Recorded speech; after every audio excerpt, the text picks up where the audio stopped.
Hello everyone, श्रीकृष्णांनी खूप चांगली गोष्ट सांगितली आहे। ना हार पाहिजे ना जीत पाहिजे। जीवनात चांगल्या यशासाठी आपला परिवार आणि काही चांगल्या माणसांची साथ पाहिजे। अगदी बरोबर। आज आपण पाणीपुरी बनवणार आहोत। यासाठी मी वाटाणे 4-5 तास आधी भिजत ठेवले होते। वाटाणा व बटाट्याची सालं काढून मी एकत्र कुकरमध्ये शिजवून घेतले।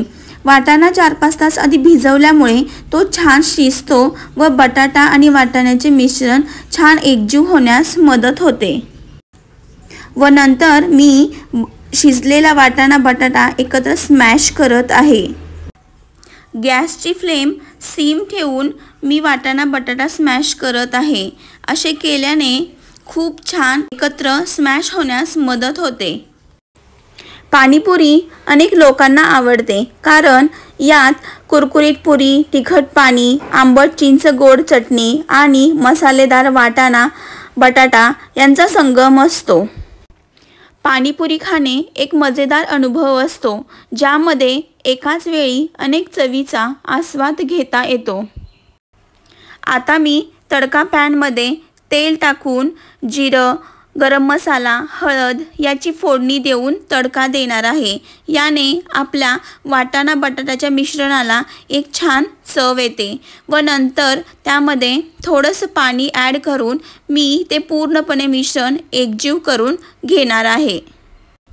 जर तडका देताना तेल खूप गरम झाले तर गॅस बंद करून थोडा वेळ थांबून नंतर त्यामध्ये गरम मसाला, हळद ॲड करावी, नाहीतर ती करपण्याची शक्यता असते।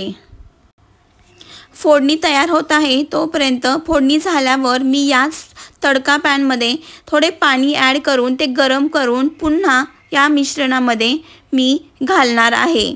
कोणताही पदार्थ बनवत असताना त्यामध्ये गरम पाणी घालणे अत्यंत आवश्यक असते, त्यामुळे पदार्थाची चव छान रुचकर होते। चवीनुसार मीठ ॲड केले, यानंतर पाणी याचे मिश्रण एकत्र करून मी एकजीव करून घेणार आहे। तोपर्यंत होत आहे हे मी सिम गॅसवरच शिजत ठेवणार आहे। यामध्ये ओलसरपणा असल्यामुळे ते खालून करपण्याची अजिबात शक्यता नसते, पण थंड झाल्यानंतर ते घट्ट होण्यास मदत होते।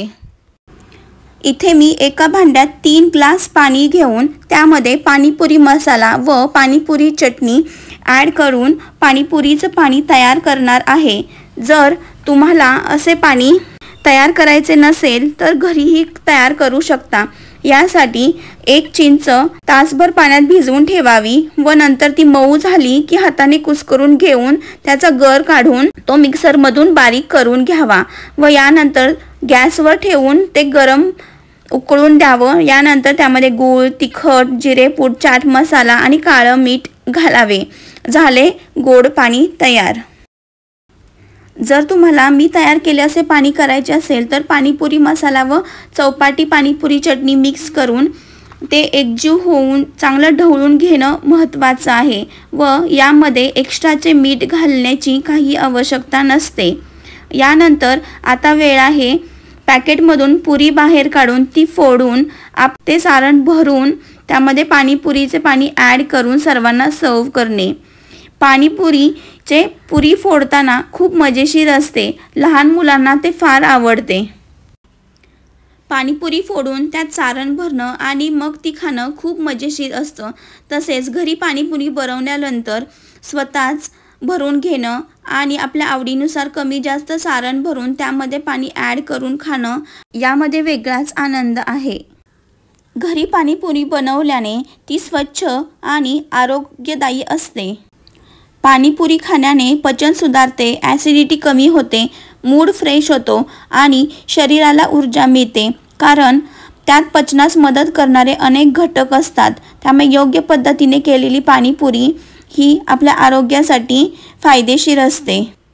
आज आमच्याकडे पाणीपुरी पार्टी आहे, कारण मुलांची एक्झाम झाली की पाणीपुरीची पार्टी म्हणजे खूप अभ्यास करून चांगला पेपर लिहिल्यानंतर पाणीपुरीचा आनंद घेणे। यामुळे एक्झाम संपल्यानंतर आपण केलेल्या मेहनतीचे गोड फळ म्हणून पाणीपुरीचा आनंद घेणे. एक्झाम संपल्यानंतर बाहेर मित्रांसोबत जाऊन पार्टी करण्याऐवजी घरी आपल्या कुटुंबासोबत स्वादिष्ट जेवण किंवा काहीतरी चटपटीत बनवून खाणं हा एक खूप चांगला विचार आहे असं मला वाटतं. आपल्या फॅमिलीमध्ये एकत्र येऊन पार्टी करणं हा एक मजेशीर अनुभव आहे. यामुळे आई, वडील आणि मुलं यामध्ये फ्रेंडशिपचं नातं निर्माण होतं. जेव्हा मुलं आई-वडिलांना आपले फ्रेंड्स मानतात तेव्हा त्यांच्यात एक सुरक्षिततेची भावना निर्माण होते आणि त्यांना कोणत्याही परिस्थितीत आपली काळजी घेतली जाईल याची खात्री वाटते.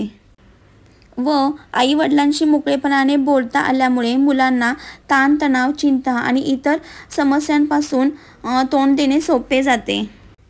आणि मुलं आणि पालक दोघेही आपले विचार, भावना सहजपणे व्यक्त करू शकतात, ज्यामुळे गैरसमजही होत नाहीत.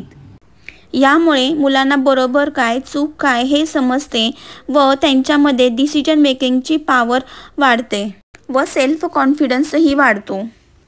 तसेच आपल्याला म्हणजेच आई-वडिलांना मुलांशी मोकळेपणाने बोलल्यामुळे आई-वडिलांचाही ताण कमी होतो व फ्रेंडशिपमुळे मुलांच्या आवडीनिवडी, गरजा आणि त्यांची आव्हाने आपल्याला समजून घेता येतात व त्यांना योग्य ते मार्गदर्शन दिले जाते.